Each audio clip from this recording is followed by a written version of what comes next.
ನಮಸ್ಕಾರ ಸ್ನೇಹಿತರೆ. ವೃಷಭ ರಾಶಿಯವರ ಈ ಒಂದು ರಾಶಿ ಭವಿಷ್ಯ ನಿಜವಾಗುತ್ತೆ ಅಂತಲೇ ಹೇಳಬಹುದು. ಭಗವಂತನು ವೃಷಭ ರಾಶಿಯವರಿಗೆ ಬಹಳಷ್ಟು ಅದೃಷ್ಟವನ್ನ ಕೊಟ್ಟಿದ್ದು ಈ ರಾಶಿಯವರು ಜೀವನದಲ್ಲಿ ನೆಮ್ಮದಿಯನ್ನ ಕಾಣ್ತಾರೆ ಅಂತ ಹೇಳಲಾಗ್ತಾ ಇದೆ. ಹಾಗೆ ಇದರ ಜೊತೆಗೆ ಅತ್ಯಂತ ಶುಭ ಫಲಗಳು ಸಿಗ್ತಾ ಇತ್ತು, ಕೋಟ್ಯಾಧಿಪತಿಗಳಾಗ್ತಾರೆ ಅಂತ ಹೇಳಲಾಗ್ತಿದೆ. ಹಾಗಾದ್ರೆ ವೃಷಭ ರಾಶಿಯವರಿಗೆ ಭಗವಂತ ಕೊಟ್ಟಿರ್ತಕ್ಕಂಥ ಅತ್ಯದ್ಭುತವಾದಂತಹ ವರಗಳು ಯಾವುವು? ಆ ವರಗಳ ಜೊತೆಗೆ ಇವರು ಅನುಸರಿಸಬೇಕಾದಂತಹ ಒಂದಷ್ಟು ಕಠಿಣ ಕ್ರಮಗಳಾದ್ರೂ ಏನು?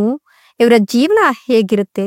ಎಲ್ಲವನ್ನ ಕೂಡ ಹೇಳ್ತಾ ಹೋಗ್ತೀನಿ. ಅದಕ್ಕಿಂತ ಮೊದಲು ದೇವರು ಹಾಗೂ ಜ್ಯೋತಿಷಿ ಶಾಸ್ತ್ರದಲ್ಲಿ ನಂಬಿಕೆ ಇದ್ರೆ ಈಗಲೇ ವಿಡಿಯೋಗೊಂದು ಲೈಕ್ ಕೊಟ್ಟು ಪ್ರತಿದಿನ ದಿನ ಭವಿಷ್ಯ ತಿಳಿಯಲು ನಮ್ಮ ಚಾನೆಲ್ ಅನ್ನ ಸಬ್ಸ್ಕ್ರೈಬ್ ಮಾಡಿ. ಹಾಗೆ ಬೇಗನೆ ನಮ್ಮ ವಿಡಿಯೋದ ನೋಟಿಫಿಕೇಶನ್ ಪಡೆಯಲು ಬೆಲ್ ಬಟನ್ ಕ್ಲಿಕ್ ಮಾಡಿ ಆಲ್ ಅಂತ ಕ್ಲಿಕ್ ಮಾಡ್ಕೊಳ್ಳಿ. ಇನ್ನು ನಿಮ್ಮ ಜೀವನದ ಸಕಲ ಸಮಸ್ಯೆಗಳಾದಂತಹ ಸತಿಪತಿ ಕಲಹ, ಪ್ರೀತಿಯಲ್ಲಿ ಮೋಸ, ಭೂಮಿ ವಿಚಾರ, ಕೋರ್ಟ್ ಕೇಸ್, ವ್ಯಾಪಾರ, ಹಣಕಾಸಿನ ತೊಂದರೆ, ಸಾಲಬಾಧೆ, ಸ್ತ್ರೀಯರ ಗುಪ್ತ ಸಮಸ್ಯೆ, ಹೀಗೆ 10 ಹಲವಾರು ಸಮಸ್ಯೆಗಳಿಗೆ ಶಾಶ್ವತ ಪರಿಹಾರ ಮಾಡಿಕೊಡ್ತಾರೆ. ಡಿಸ್ಪ್ಲೇ ಮೇಲೆ ಕಾಣ್ತಕ್ಕಂಥ ಗುರೂಜಿ ನಂಬರ್ಗೆ ಒಮ್ಮೆ ಕರೆ ಮಾಡಿ ನೋಡಿ.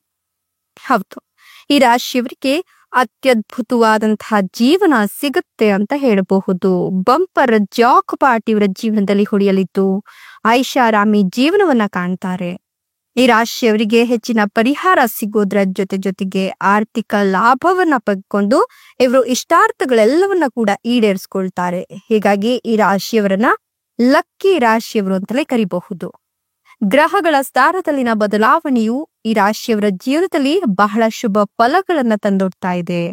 ಅತ್ಯಂತ ಶಕ್ತಿಶಾಲಿ ಗ್ರಹಗಳಲ್ಲಿ ಒಂದಾದಂತಹ ಶನಿಯು ಈ ರಾಶಿಯವರಿಗೆ ನಿಧಾನಗತಿಯಲ್ಲಿ ಚಲಿಸ್ತಾ ಇರೋದ್ರಿಂದ ಈ ರಾಶಿಯವರ ಜೀವನದಲ್ಲಿ ಸಾಕಷ್ಟು ಬದಲಾವಣೆಗಳು ಆಗತ್ತೆ. ಈ ರಾಶಿಯವರು ಬಂಪರ್ ಪ್ರಯೋಜನಗಳನ್ನ ಪಡೆದುಕೊಳ್ತಾರೆ ಅಂತ ಹೇಳಿದ್ರೆ ತಪ್ಪಾಗ್ಲಿಕ್ಕಿಲ್ಲ. ವೃಷಭ ರಾಶಿಯವರಿಗೆ ಅದೃಷ್ಟ ಸಿಗತ್ತೆ.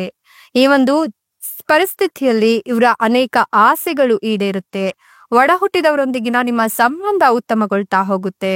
ಶನಿಯು ನಿಮ್ಗೆ ಹೊಸ ಹೊಸ ಆಲೋಚನೆಗಳನ್ನ ತರ್ತಾನೆ. ಹೀಗಾಗಿ ವೃತ್ತಿ ಜೀವನದ ಜೊತೆಗೆ ವ್ಯವಹಾರದಲ್ಲಿ ನಿಮ್ಗೆ ಬಹಳಷ್ಟು ಪ್ರಯೋಜನಗಳು ಸಿಗುತ್ತೆ.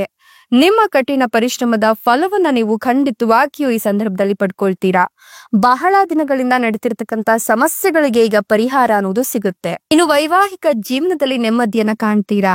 ಆಸ್ತಿ ಅಥವಾ ಮಕ್ಕಳಿಗೆ ಸಂಬಂಧಿಸಿದ ಸಮಸ್ಯೆಗಳು ಈ ಸಂದರ್ಭದಲ್ಲಿ ಕೊನೆಗೊಳ್ಳುತ್ತೆ. ಅಂದ್ರೆ ಪಿತ್ರಾರ್ಜಿತ ಆಸ್ತಿಯ ಲಾಭವನ್ನ ಪಡ್ಕೊಳ್ತೀರಾ. ಕೋರ್ಟ್ ಕಚೇರಿ ಅಲೆದಾಟ ತಪ್ಪುತ್ತೆ. ಇದರ ಜೊತೆಗೆ ಸಹೋದರ ಸಹೋದರಿಯರ ಬೆಂಬಲ ನಿಮ್ಗೆ ಸಿಗ್ತಾ ಹೋಗುತ್ತೆ.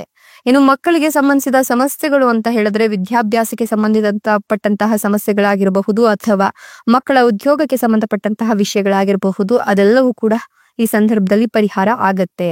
ಮಕ್ಕಳು ಉದ್ಯೋಗನ ಪಡ್ಕೊಳ್ಳೋದ್ರ ಜೊತೆಗೆ ವಿದ್ಯಾಭ್ಯಾಸದಲ್ಲೂ ಕೂಡ ಪ್ರಗತಿಯನ್ನ ಕಾಣ್ತಾರೆ. ಇನ್ನು ಮಕ್ಕಳಾಗಿಲ್ಲ ಅಂತ ಯೋಚನೆ ಮಾಡ್ತಕ್ಕಂಥ ದಂಪತಿಗಳಿಗೆ ಮಕ್ಕಳಾಗುವ ಯೋಗ ಕೂಡ ಇದೆ. ನೀವು ಒಂದಷ್ಟು ಕಠಿಣ ಪರಿಶ್ರಮದ ನಡುವೆಯೂ ಪೂಜೆ ಪುನಸ್ಕಾರಗಳನ್ನ ಮಾಡ್ತಾ ಬಂದ್ರೆ ಖಂಡಿತವಾಗಿಯೂ ನಿಮ್ಗೆ ಪುತ್ರ ಸಂತಾನ ಪ್ರಾಪ್ತಿಯಾಗತ್ತೆ. ಇನ್ನು ನಿಮ್ಮ ಸ್ಥಗಿತಗೊಂಡ ಕೆಲಸಗಳು ಮತ್ತೆ ಪ್ರಾರಂಭ ಆಗತ್ತೆ. ನೀವು ಭೌತಿಕ ಸುಖಗಳನ್ನ ಪಡ್ಕೊಳ್ತೀರಾ.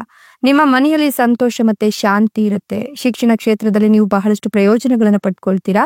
ವೃತ್ತಿ ಜೀವನದ ಕ್ಷೇತ್ರದಲ್ಲಿ ನೀವು ದೊಡ್ಡ ಉತ್ತೇಜನವನ್ನ ಪಡ್ಕೊಳ್ತೀರಾ. ವ್ಯವಹಾರದಲ್ಲಿ ಹೊಸ ಆಲೋಚನೆ ಬರುತ್ತೆ. ಪ್ರೇಮ ಜೀವನ ಕೂಡ ತುಂಬಾ ಚೆನ್ನಾಗಿರುತ್ತೆ. ಇನ್ನು ನೀವು ಬಹಳಷ್ಟು ಲಾಭವನ್ನ ಕಾಣ್ತೀರಾ. ಈ ರಾಶಿ ಚಕ್ರದ ಜನರಿಗೆ ಹೊಸ ಆದಾಯದ ಮೂಲಗಳು ತೆರೆದುಕೊಳ್ಳುತ್ತೆ. ನಿಮ್ಮ ಅನೇಕ ಆಸೆಗಳು ಈಡೇರುತ್ತೆ. ನಿಮ್ಮ ಒಡ ಹುಟ್ಟಿದವರೊಂದಿಗೆ ನೀವು ಉತ್ತಮ ಸಮಯವನ್ನ ಕಳಿತೀರಾ. ಸಂತೋಷವು ನಿಮ್ಮ ಜೀವನದಲ್ಲಿ ಬಹಳಷ್ಟು ಇಮ್ಮಡಿಗೊಳ್ಳುತ್ತೆ. ವೃತ್ತಿ ಜೀವನದ ಕ್ಷೇತ್ರದಲ್ಲಿ ನಿಮ್ಮ ಕೆಲಸ ಮತ್ತು ಕಠಿಣ ಪರಿಶ್ರಮವನ್ನ ಪ್ರಶಂಸೆ ಮಾಡಲಾಗ್ತದೆ. ಉನ್ನತಾಧಿಕಾರಿಗಳು ಸಂತೋಷವಾಗಿರ್ತಾರೆ ಮತ್ತು ಕೆಲವು ದೊಡ್ಡ ಜವಾಬ್ದಾರಿಗಳನ್ನ ಹಸ್ತಾಂತರಿಸ್ತಾರೆ. ಆದಾಯದ ಬಗ್ಗೆ ಹೇಳೋದಾದ್ರೆ ನಿಮ್ಮ ಆದಾಯ ವೇಗವಾಗಿ ಹೆಚ್ಚಾಗುತ್ತೆ. ಹಠಾತ್ ಹಣದ ಲಾಭವನ್ನ ಪಡ್ಕೊಳ್ತೀರಾ. ವ್ಯವಹಾರದಲ್ಲಿ ನೀವು ಮಾಡುವ ತಂತ್ರ ಪರಿಣಾಮಕಾರಿಯಾಗತ್ತೆ. ಪೂರ್ವಜರ ಆಸ್ತಿಯನ್ನ ಪಡೆಯೋದ್ರಿಂದ ಅನೇಕ ಪ್ರಯೋಜನಗಳನ್ನ ಕಾಣ್ತೀರಾ. ಜೀವನದಲ್ಲಿನ ದೀರ್ಘಕಾಲದಿಂದ ನಡೀತಿರ್ತಕ್ಕಂಥ ಸಮಸ್ಯೆಗಳು ಈ ಸಂದರ್ಭದಲ್ಲಿ ಕೊನೆಗೊಳ್ಳುತ್ತೆ. ಇನ್ನು ಈ ರಾಶಿ ಚಕ್ರದ ಜನರು ಬಹಳ ದೀರ್ಘಕಾಲದಿಂದ ಬಾಕಿ ಉಳಿಸ್ಕೊಂಡಿರ್ತಕ್ಕಂಥ ಕೆಲಸಗಳನ್ನ ಬಹಳ ಬೇಗನೆ ಪೂರ್ಣಗೊಳಿಸ್ತಾರೆ. ಈ ರಾಶಿಯವರು ಹಲವು ಪಟ್ಟು ಹೆಚ್ಚು ಲಾಭವನ್ನ ಈ ಸಂದರ್ಭದಲ್ಲಿ ಕಾಣ್ತಾರೆ. ಹೊಸದನ್ನ ಯೋಜಿಸ್ತಾ ಇದ್ರೆ ವೃತ್ತಿ ಜೀವನದಲ್ಲಿ ಸಾಕಷ್ಟು ಬೆಳವಣಿಗೆಯನ್ನ ಕಾಣ್ತೀರಾ. ಪ್ರತಿಯೊಂದು ಸಮಸ್ಯೆಗೂ ಬಹಳ ಬುದ್ಧಿವಂತಿಕೆಯಿಂದ ಪರಿಹಾರವನ್ನ ಕಂಡುಕೊಳ್ಳಲು ಈ ಸಮಯದಲ್ಲಿ ನಿಮ್ಗೆ ಸಾಧ್ಯವಾಗುತ್ತೆ. ವ್ಯವಹಾರದಲ್ಲಿ ಲಾಭ ಆಗುತ್ತೆ. ಒಡ ಹುಟ್ಟಿದವರೊಂದಿಗಿನ ನಿಮ್ಮ ಸಂಬಂಧ ಹೊಸ ರೀತಿಯಲ್ಲಿ ಪ್ರಾರಂಭ ಆಗುತ್ತೆ. ಆರ್ಥಿಕ ಪರಿಸ್ಥಿತಿಯ ಬಗ್ಗೆ ಹೇಳೋದಾದ್ರೆ ನೀವು ಬುದ್ಧಿವಂತಿಕೆಯಿಂದ ಕೆಲಸ ಮಾಡಿದ್ರೆ ನೀವು ಯಶಸ್ಸನ್ನ ಸಾಧಿಸ್ತೀರಾ. ಇದರೊಂದಿಗೆ ನೀವು ಸಂಪತ್ತನ್ನ ಸಂಗ್ರಹಿಸುವಲ್ಲೂ ಕೂಡ ಯಶಸ್ವಿ ಆಗ್ತೀರಾ ಅಂತ ಹೇಳಬಹುದು. ಐಷಾರಾಮಿ ಜೀವನ ನಿಮ್ಮದಿರೋದ್ರಿಂದ ಈ ಸಂದರ್ಭದಲ್ಲಿ ನೀವು ಅಂದುಕೊಂಡಂತಹ ರೀತಿಯಲ್ಲಿ ನೀವು ಲಾಭವನ್ನ ಕಾಣ್ತೀರಾ. ಸ್ಥಿರವಾದ ಒಂದು ಪ್ರತಿಷ್ಠಾಪನೆಯ ಪ್ರತಿಫಲವನ್ನ ನೀವು ಈ ಸಂದರ್ಭದಲ್ಲಿ ಕಾಣ್ತೀರಾ. ಈ ಒಂದು ಸಂದರ್ಭದಲ್ಲಿ ನೀವು ಎಲ್ಲಾ ರೀತಿಯಿಂದಲೂ ಕೂಡ ಲಾಭವನ್ನೇ ಕಾಣಬಹುದು. ನಿಮ್ಮ ಬಾಳಲ್ಲಿ ನಡೆದಂತಹ ದುರಂತಗಳು ಈ ಸಂದರ್ಭದಲ್ಲಿ ಕೊನೆಗೊಳ್ಳುತ್ತೆ. ಆದ್ರಿಂದ ನೀವು ಆಚೆ ಬರ್ತೀರಾ. ಹೀಗಾಗಿ ನಿಮ್ಗೆ ಪರಿಘ ಯೋಗ ಕೂಡ ಸೃಷ್ಟಿಯಾಗುತ್ತೆ. ಇದರ ಪರಿಣಾಮವಾಗಿ ನೀವು ಕೋಟ್ಯಾಧಿಪತಿಗಳಾಗಿ ಜೀವನವನ್ನ ಸಾಗಿಸ್ತೀರಾ ಅಂತ ಹೇಳಬಹುದು. ಇನ್ನು ನೀವು ಇನ್ನೂ ಕೂಡ ಮದುವೆ ಆಗಿಲ್ಲ ಅಂತ ಹೇಳಿದ್ರೆ, ಶನಿಯ ಒಂದು ನೇರ ಚಲನೆಯಿಂದ ಗುರುಗ್ರಹ ನಿಮ್ಮ ರಾಶಿಯನ್ನು ಪ್ರವೇಶ ಮಾಡ್ತಿರೋದ್ರಿಂದ, ಗುರುಬಲ ಚೆನ್ನಾಗಿ ಆಗ್ತಿರೋದ್ರಿಂದ ಈ ಸಂದರ್ಭದಲ್ಲಿ ನಿಮ್ಗೆ ಉತ್ತಮ ವಧುವರರ ಪ್ರಸ್ತಾಪ ಕೂಡ ಕೇಳಿ ಬರುತ್ತೆ. ಮದುವೆಯ ಯೋಗವನ್ನ ಕೂಡ ನೀವು ನೋಡ್ತೀರಾ. ಈ ಸಂದರ್ಭದಲ್ಲಿ ನಿಮ್ಗೆ ವೈವಾಹಿಕ ಜೀವನದಲ್ಲಿ ಸುಖ, ಶಾಂತಿ, ನೆಮ್ಮದಿ, ಸಂತೋಷ ಎಲ್ಲವೂ ಕೂಡ ಸಿಗುತ್ತೆ. ಹಾಗೆ ಮದುವೆ ಆಗಬೇಕು ಅನ್ನೋ ನಿಮ್ಮ ಕನಸು ಕೂಡ ನನಸಾಗತ್ತೆ. ಒಳ್ಳೆಯ ವಧುವರರ ಅನ್ವೇಷಣೆಯಲ್ಲಿ ನಿಮ್ಮನ್ನು ನೀವು ತೊಡಗಿಸಿಕೊಳ್ತೀರಾ. ಇನ್ನು ಈಗಾಗಲೇ ಮದುವೆ ಆಗಿರ್ತಕ್ಕಂಥವರ ವೈವಾಹಿಕ ಜೀವನ ಅತ್ಯುತ್ತಮವಾಗ್ತಾ ಹೋಗುತ್ತೆ. ವೈವಾಹಿಕ ಜೀವನದಲ್ಲಿನ ತೊಂದರೆಗಳು, ತಾಪತ್ರೆಗಳು, ಮನಸ್ತಾಪಗಳು ಎಲ್ಲವೂ ಕೂಡ ನಿವಾರಣೆಯಾಗಿ ನೆಮ್ಮದಿಯುತ ಜೀವನವನ್ನ ನೀವು ಕಾಣ್ತೀರಾ. ಈ ಸಂದರ್ಭದಲ್ಲಿ ಹೊಸದಾಗಿ ಹೂಡಿಕೆಯನ್ನ ಮಾಡಬೇಕು ಅಥವಾ ಹೊಸದಾಗಿ ಏನಾದ್ರೂ ಕಲಿಬೇಕು ಅನ್ಕೊಂಡ್ರೆ ಖಂಡಿತವಾಗಿಯೂ ಕೂಡ ಕಲಿಬಹುದು ಅಥವಾ ಹೂಡಿಕೆಯನ್ನ ಮಾಡಬಹುದು. ಈ ಸಂದರ್ಭದಲ್ಲಿ ಮಾಡ್ತಕ್ಕಂತ ಪ್ರತಿಯೊಂದು ಕೆಲಸ ಕಾರ್ಯಗಳು ಕೂಡ ನಿಮ್ಗೆ ಲಾಭವನ್ನೇ ತಂದುಕೊಡುತ್ತೆ. ನಿಮ್ಮ ಜೀವನದಲ್ಲಿ ನೆಮ್ಮದಿಯ ನಿಟ್ಟುಸಿರನ್ನ ಬಿಡುವಂತೆ ಮಾಡುತ್ತೆ.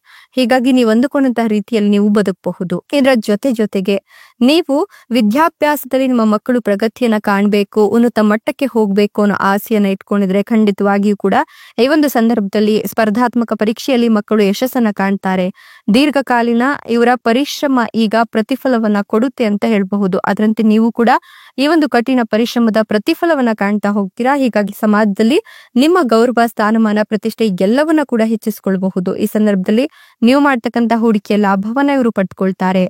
ಆರ್ಥಿಕ ಜೀವನ ನೆಮ್ಮದಿಯುತವಾಗಿರ್ತಾ ಇರುತ್ತೆ. ಜೊತೆಗೆ ಭವಿಷ್ಯಕ್ಕಾಗಿ ಒಂದಷ್ಟು ಹಣವನ್ನ ಎತ್ತಿಡೋದ್ರ ಜೊತೆಗೆ ಹೂಡಿಕೆಯನ್ನ ಮಾಡೋದ್ರಿಂದಲೂ ಕೂಡ ಇವರಿಗೆ ಮುಂದಿನ ದಿನಗಳಲ್ಲಾಗಿರಬಹುದು, ಮುಂದಿನ ವರ್ಷಗಳಲ್ಲಾಗಿರಬಹುದು ಯಾವುದೇ ಕಾರಣಕ್ಕೂ ಕೂಡ ಹಣಕಾಸಿಗೆ ಸಮಸ್ಯೆ ಅನ್ನೋದು ಉಂಟಾಗೋದಿಲ್ಲ. ಆರ್ಥಿಕ ಪರಿಸ್ಥಿತಿ ತುಂಬಾ ಚೆನ್ನಾಗಿರುತ್ತೆ. ಮನೆಯಲ್ಲಿ ಲಕ್ಷ್ಮೀ ದೇವಿ ತಾಂಡವವಾಡ್ತಾಳೆ ಅಂತ ಹೇಳಬಹುದು.